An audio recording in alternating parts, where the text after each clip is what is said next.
Stop scrolling, because what I'm about to tell you will destroy a beautiful lie you've believed your entire life. You think being good keeps you safe. That kindness protects you. That honesty earns you respect. That playing fair will one day pay off. But look around. The kind ones are the ones who burn out. The loyal ones are the first to be betrayed. And the honest ones? They're the ones who get replaced. By the cunning, by the loud, by the ruthless. You've been told your goodness is your strength. But what if? It's the very reason people overlook you. What if the thing that makes you good is the same thing that makes you powerless? Machiavelli saw this centuries ago. He watched kind rulers destroyed by their mercy, honest men exiled for their truth, and good hearts crushed under the boots of ambition. Then he realized something the world still refuses to admit. Goodness without strategy is a slow form of self-destruction. And deep down you've felt it too. That quiet voice inside you, whispering every time you stay silent, just to keep the peace. They don't respect you, they just know you won't fight back. So tonight, I'm not here to teach you cruelty. I'm here to teach you precision. Because power isn't about dominance, it's about direction. And after this, you'll never look at being good the same way again. Let's be honest, the problem isn't that you're good. The problem is you never learned how to protect your goodness. You walk through life believing people play by the same rules you do. That loyalty earns loyalty. That honesty invites honesty. That kindness, if repeated enough, will eventually find its way back to you. But it doesn't, because most people aren't like you. They don't value kindness, they measure it. They watch how far you'll bend before you break. And once they know your limits, they never stop pushing. They'll tell you they admire your heart, but what they really admire is how easy it is to take from you. You call it empathy. They call it access. You think you're leading with love. They see a door left wide open. Machiavelli warned us about this. He said men are ungrateful, fickle, and deceitful, that when danger comes, they abandon the good man first, because the good man is safe to betray. Think about that.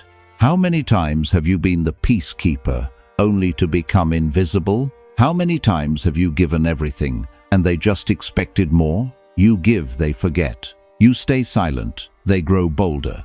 You sacrifice and they only test how much more you'll tolerate. It's not that they hate you, it's that you've trained them to believe you'll never fight back. You've become predictable, and predictable people aren't respected. They're used. Here lies the paradox Machiavelli understood. Kindness without strength behind it doesn't inspire loyalty. It invites consumption. People don't protect what they can easily replace. And when you never say no, you teach them that your yes has no value. Ask yourself, would you respect someone who apologizes for existing? Would you follow someone who never draws a line? Neither would they. That's why Machiavelli taught rulers to show mercy only when it served a purpose. Because mercy without boundaries isn't compassion, it's submission. He understood the cruel truth of human nature. People follow strength first and justify it as morality later. But here's the truth no one tells you. You don't have to abandon kindness to become strong. You have to discipline it. Turn your compassion into strategy, your empathy into intelligence, your silence into command. Because when your goodness has structure, it becomes magnetic. When your kindness carries weight, it commands respect. You don't need to shout. You don't need to threaten. You just need to let the world feel that you could walk away at any moment. That's when they start paying attention. That's when your no becomes sacred. That's when your kindness stops being a weakness and becomes a weapon, because mercy without control destroys you. But kindness with command, it can move empires. You don't just want to be liked, do you? You crave it, not because you're weak, but because the world taught you that being loved is proof you're enough. Since childhood, they trained you to earn approval like oxygen, to smile when you wanted to scream, to stay quiet when your soul wanted to roar, to shrink yourself just enough so no one would ever call you too much. And with every compromise, a small part of you disappeared. You became the peacekeeper, the fixer, the one who says, "I'm sorry," just to end the war. You tell yourself it's kindness, but Machiavelli would call it what it really is: fear. Fear of being rejected, fear of being misunderstood, fear that if you stop being good, no one will choose you. And that is the hidden cost of needing to be loved. You stop being real. You become a reflection, polished, harmless, predictable. Machiavelli wrote, "He who builds his power on the love of others builds on sand." Because love is fickle.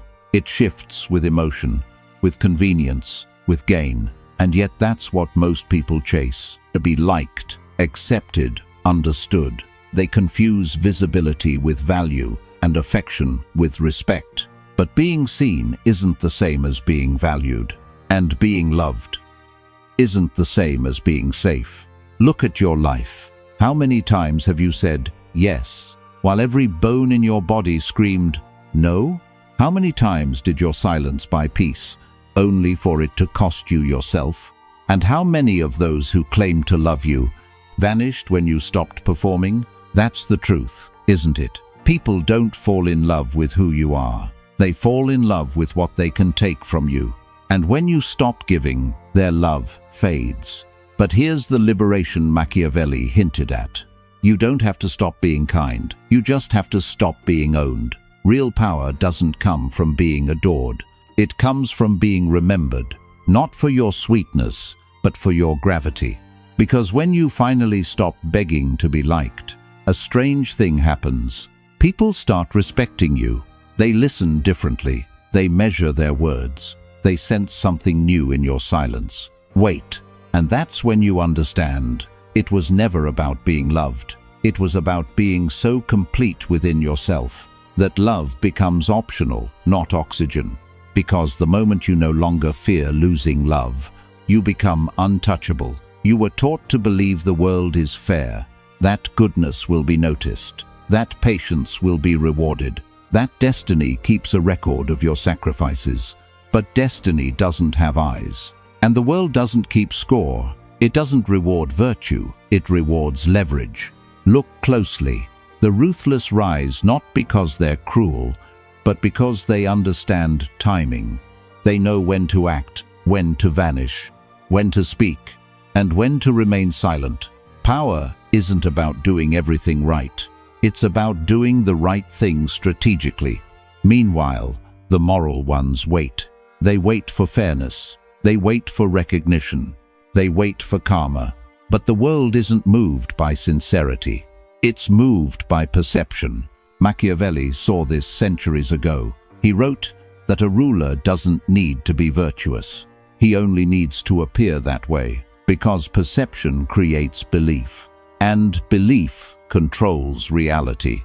That's why the competent are ignored, while the confident are crowned. Why the quiet thinkers are overlooked, while the loud pretenders are promoted.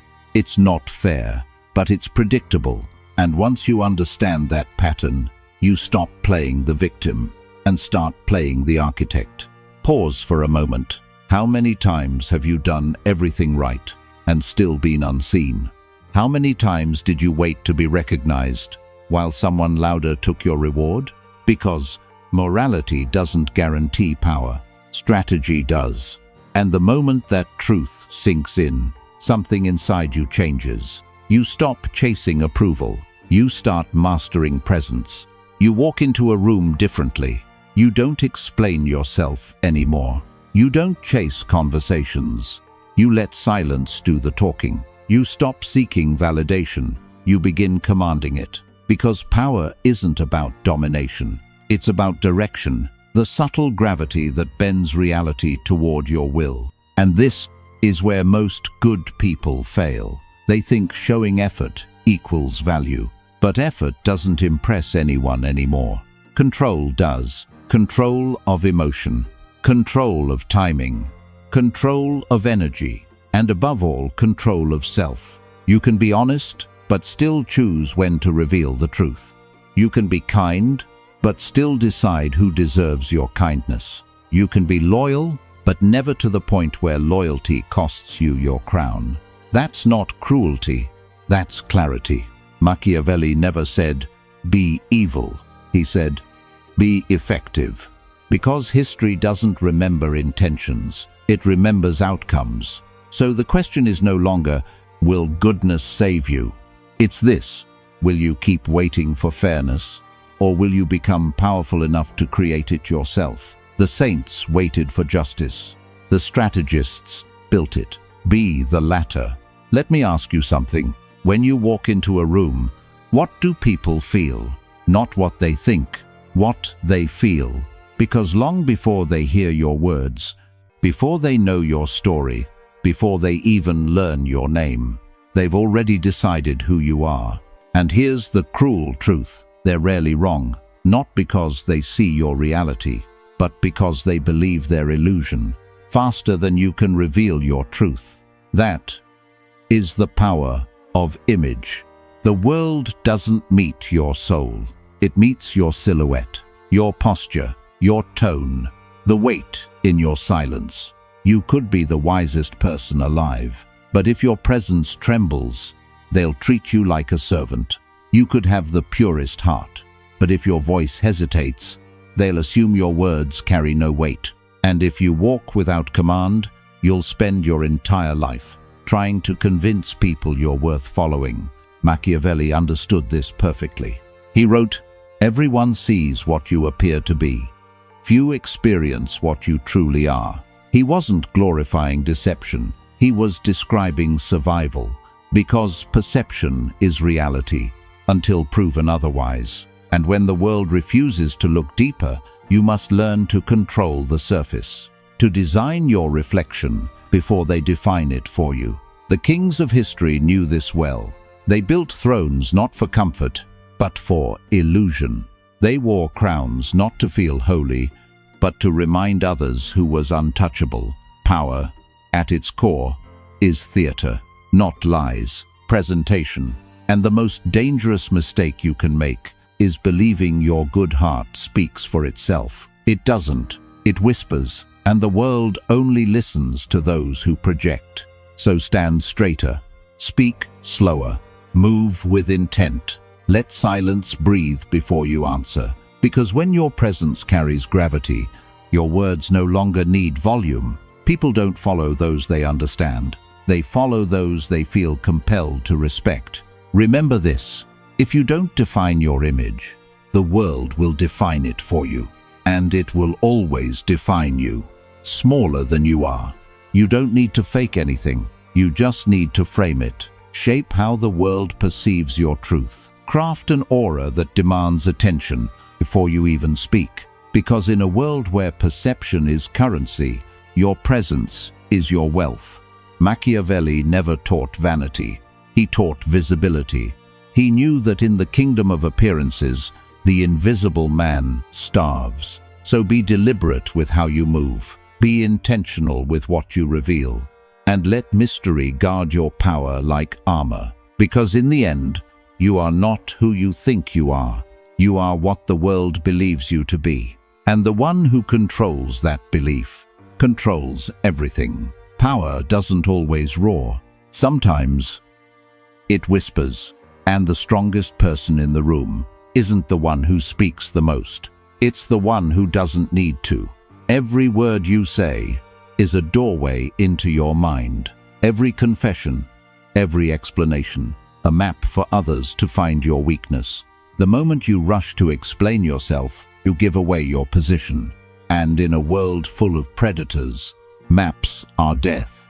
Machiavelli wrote, "A prince must know how to conceal his intentions, not because deceit is noble, but because transparency, in the wrong hands, is suicide." We were told honesty earns trust. It doesn't. It earns exposure.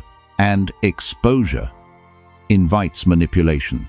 Think about it. How many times have you talked too much, trying to prove your sincerity, only to be misunderstood, or worse, used?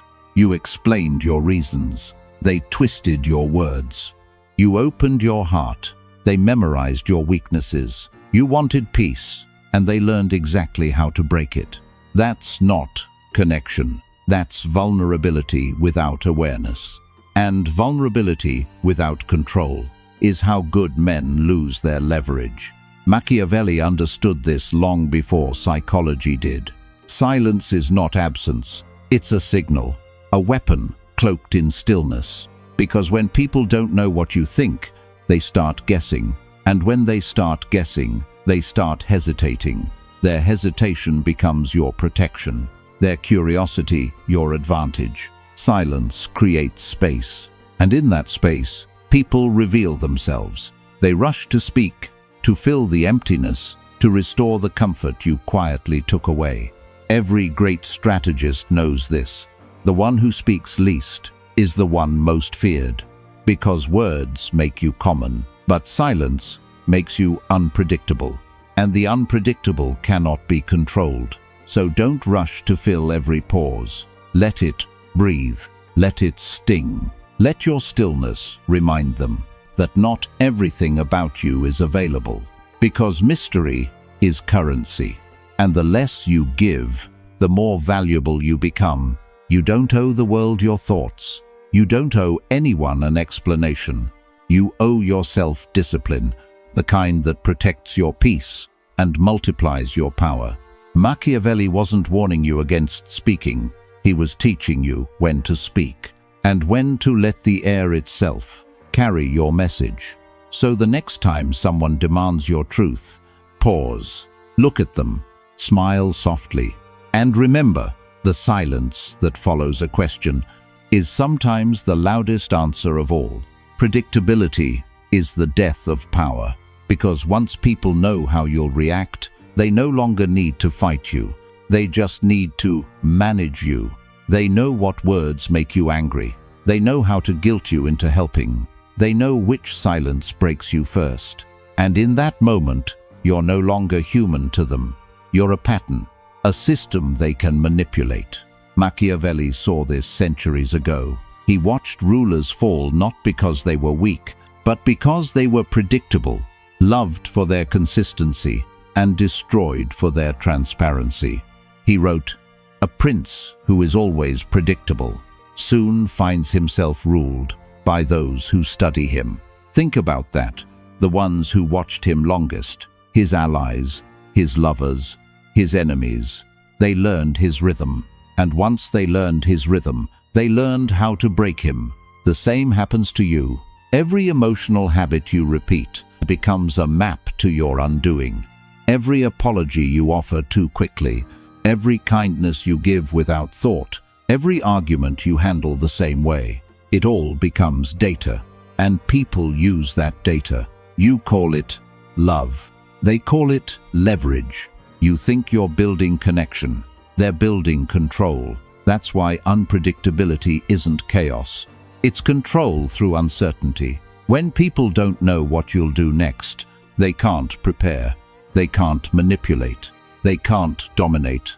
Unpredictability keeps them alert. And that alertness becomes respect. Because people don't fear aggression. They fear ambiguity. They fear not knowing where you stand. That hesitation you create, pause in their mind. That's your protection. That's your throne. You've felt it before, haven't you? That moment when someone looked at you and you couldn't read them. Your pulse changed. Your breath slowed. You became careful. That is power. Machiavelli never said, "Be cruel." He said, "Be unreadable," because mystery is leverage. And leverage is survival. So stop giving the world a manual on how to reach you. Stop announcing your emotions. Stop showing your patterns. Let them wonder if your silence means peace or preparation. Let them question if your kindness hides a limit. Let them guess whether you're watching or waiting. because in that uncertainty, you become untouchable. When people can't predict you, they start respecting you. They tread lightly. They measure their words. They doubt their assumptions. That's not intimidation. That's equilibrium. Unpredictability keeps the balance of power in your hands. It turns every encounter into a quiet negotiation on your terms. So, from this day forward, move like water, speak like thunder, and let them never again know what storm hides behind your silence. We were raised to believe that closeness builds connection, that the more available you are, the more people will love you, that the more you give, the more you'll be valued. But Machiavelli knew better. He warned, familiarity breeds contempt, because what is always within reach is never seen as rare. Respect doesn't grow from constant presence. It's born from the echo of your absence. Think about it. You text first. You show up first. You fix things first. And at some point, your presence stops being appreciated. It becomes expected. And everything that becomes expected eventually becomes invisible. The world doesn't cherish abundance. It worships scarcity. A voice that's always speaking fades into background noise. A hand that's always helping becomes a tool, not a treasure. A heart that's always available stops being respected because it's never missed. You've been told loyalty means staying, but true loyalty from others is born only when your absence is felt. Machiavelli understood this long before psychology named it. He saw that power depends on perceived value, and perceived value rises when access decreases. That's why kings rarely walked among their people. That's why leaders spoke little. That's why even silence could echo louder than speech. Because when you are not everywhere, everywhere begins to look for you. So the next time you feel the urge to explain, to defend, to show up again, just to prove you care, don't. Withdraw. Disappear just enough for your presence to mature into meaning. Let them taste your absence. Let them sit in the silence you leave behind. Because in that silence, they remember your worth. They realize what they took for granted. They begin to miss the gravity that once centered them. This isn't arrogance. It's design. Absence is the sculptor of reverence. Think of the moon. It doesn't beg for attention. It simply withdraws, and the night misses it. That's how you create respect that lasts. By refusing to be overexposed, by protecting your time like sacred territory, by appearing only when your presence has weight. Because every time you show up out of fear of being forgotten, you teach the world that your presence is cheap, and cheap presence will never command high respect. Machiavelli's brilliance wasn't cruelty. It was rhythm, the rhythm of appearing and vanishing, with purpose. That's what made kings look divine, and powerful men untouchable. So be deliberate with your distance. Disappear when they expect you most. Return when they least deserve it. Let your silence create curiosity. Let your distance breed gravity, because when your absence has power, your presence becomes unforgettable. Power isn't measured by how loud you speak. It's measured by how little the world can shake you. Most people think emotion is truth. They believe that if they feel it, it must be real. But emotion is the easiest way to lose control. And once you lose control, you lose the game. Machiavelli understood this better than anyone. He wrote, "A ruler must act, not react, because reaction is a leash, and whoever pulls it owns you." Think about it. How many times have you given your power away? Not by force, but by feeling too much? You were provoked, and you exploded. You were insulted, and you defended yourself. You were challenged, and you needed to prove something. In those moments, you weren't leading the situation. You were being led by it. Your emotions became the strings, and someone else held the puppeteer's hand. Machiavelli saw that the man who cannot stay calm is a man who can be commanded. Because anger, fear, pride, they aren't proof of strength. They're proof of exposure. Every outburst reveals where your armor is thin. Every emotional spike shows where you can be controlled. And believe me, those who seek power are always watching. He would have told you this. To rule others, you must first rule yourself. That's not philosophy. That's survival. The calm mind isn't emotionless. It's precise. It doesn't drown in feeling. It directs feeling, like a general directing soldiers on a battlefield. When others rage, it observes. When others panic, it calculates. When others demand answers, it lets silence do the talking. That is dominance. The quiet that unnerves, the stillness that commands, the presence that whispers, "I am in control," because people mistake loudness for strength. But the most powerful ones speak softly, move slowly, and decide late. They aren't carried by emotion. They carry emotion, like a blade, unsheathed only when necessary. You've felt this before, haven't you? That one person who doesn't flinch under pressure, who doesn't rush to defend himself, who doesn't react, and somehow the entire room bends around their calm. That isn't magic. That's mastery. The art of inner silence. The discipline of not dancing to the rhythm of chaos. Because chaos is always hungry. It feeds on your attention, your outrage, your reaction. Starve it, and it dies. The calm mind is a storm contained, a weapon hidden in serenity. It doesn't chase control. It is control.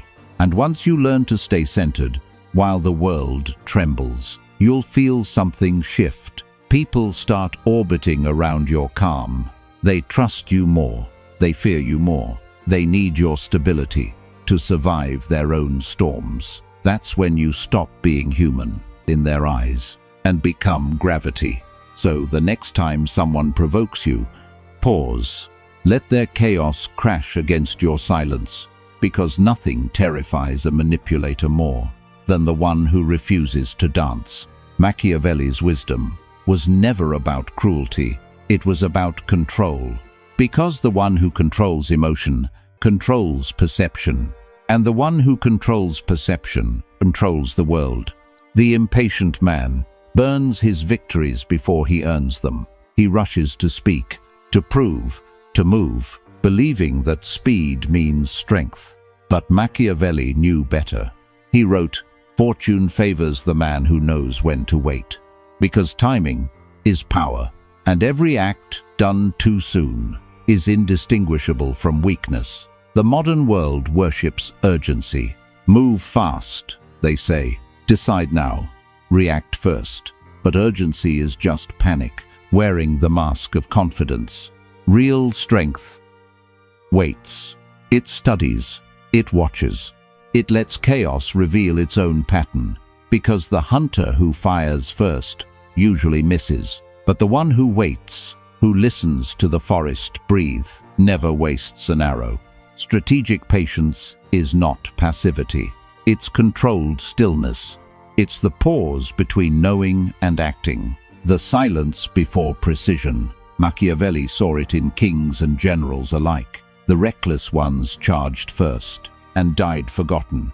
The patient ones struck once and rewrote history. Because the man who can wait controls everyone who can't. He lets others exhaust themselves with motion. He lets their desperation expose their flaws. And when they've burned their energy, when their guard is down, when silence has turned their thoughts against them, that's when he moves. One strike, one sentence, one decision, and the world shifts.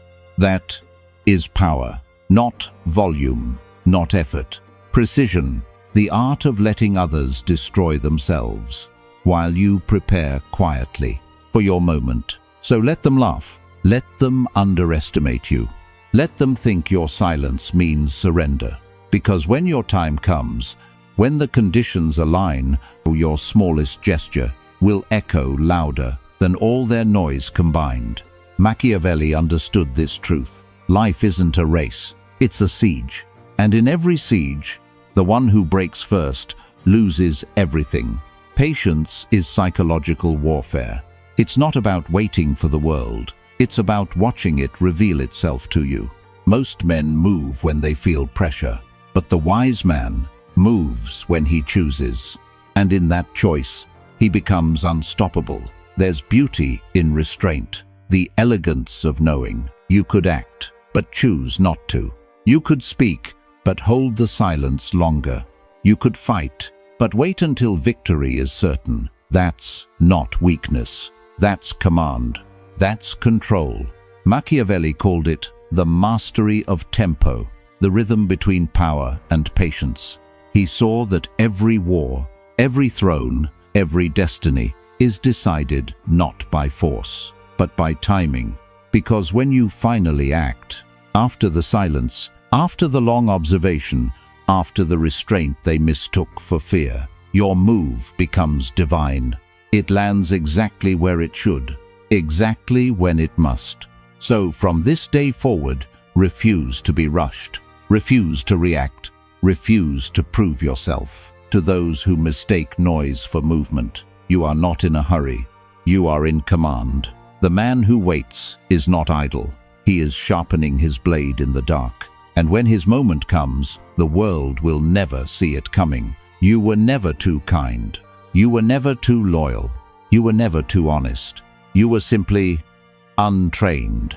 The world taught you that goodness means safety. It lied to you. It told you that virtue would protect you, that kindness would attract loyalty, that patience would earn respect. But Machiavelli knew the truth.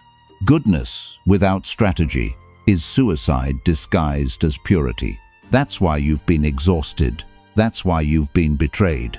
That's why every time you gave everything, you were left with nothing. You weren't weak. You were sincere in a world that rewards calculation. You were open in a world that worships mystery. You were transparent in a world built on illusion. But now, you see the map. You've read the codes beneath human nature. You understand that kindness must have structure, that love must have limits, that silence must have sharpness, that patience must have purpose. You are no longer the prey. You are the observer, the strategist, the quiet storm behind the throne. You smile not to please, but to measure. You forgive not because you're weak, but because you've already moved 3 steps ahead. You are not here to impress anyone. You are here to master yourself. Because Machiavelli never worshipped cruelty. He worshipped control, and control begins the moment you stop apologizing for being different from the naive majority. From now on, your goodness is a blade, polished, hidden, precise. You won't offer it freely. You'll use it intentionally.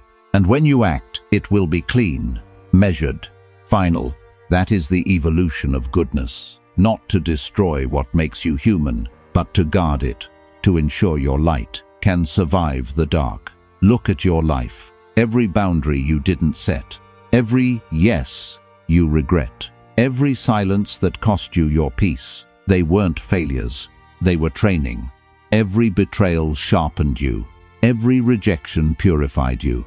Every disappointment was a lesson written in fire. You are not the same person who started this journey. You're colder now, quieter, more deliberate. But that's not loss. That's transformation.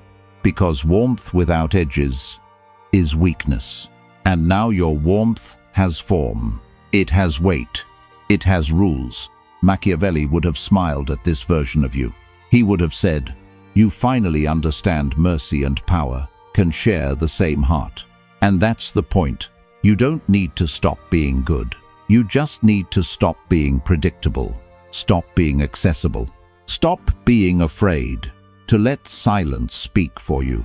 Because the moment you combine virtue with vision, kindness with calculation, empathy with edge, you become something the world cannot exploit. You become untouchable. So let this be your declaration. From this day forward, my goodness serves me. It no longer betrays me. You don't owe the world your softness. You owe it your strategy. You owe it your presence when it matters, and your absence when it teaches. Now breathe. Slowly, deeply. You've just crossed the line between being good and being wise. Because when wisdom wears kindness like armor, even the wolves bow. And if this message woke something ancient inside you, don't just nod and scroll away. Share it. Leave one truth in the comments, something you've finally accepted. Because this isn't just a video. It's the moment you stopped surviving and started commanding. So here you are, at the edge of who you used to be. The world still looks the same, but you no longer do. You've stopped apologizing for your fire. You've stopped shrinking to make others comfortable. And for the first time, you see power not as cruelty, but as clarity. You understand now, being good was never the problem. Being unguarded was. Because purity, without boundaries, always becomes prey. And kindness, without calculation, is just an invitation for exploitation. But now, your light has learned to wear armor. It doesn't beg to be understood. It doesn't need to be liked. It simply exists. Steady, silent, unshakable. Machiavelli would have called this moment rebirth. Not the soft kind that cries, but the cold kind that awakens. The kind that burns away the illusion of safety and replaces it with the discipline of power. You don't chase peace anymore. You create it. You don't seek validation. You command it. You don't wait for the world to notice your worth. You move in silence and let your absence speak louder than your presence. Remember this: power doesn't change who you are. It reveals who you were meant to be. So walk forward, not with arrogance, but with awareness, not with bitterness, but with balance. Because now you know, goodness is not meant to kneel, it's meant to reign. And when virtue learns to think like strategy, when kindness carries the precision of a blade, no cruelty can touch it. You are no longer the victim of your heart. You are its ruler. And when light wears armor, even the darkness bows.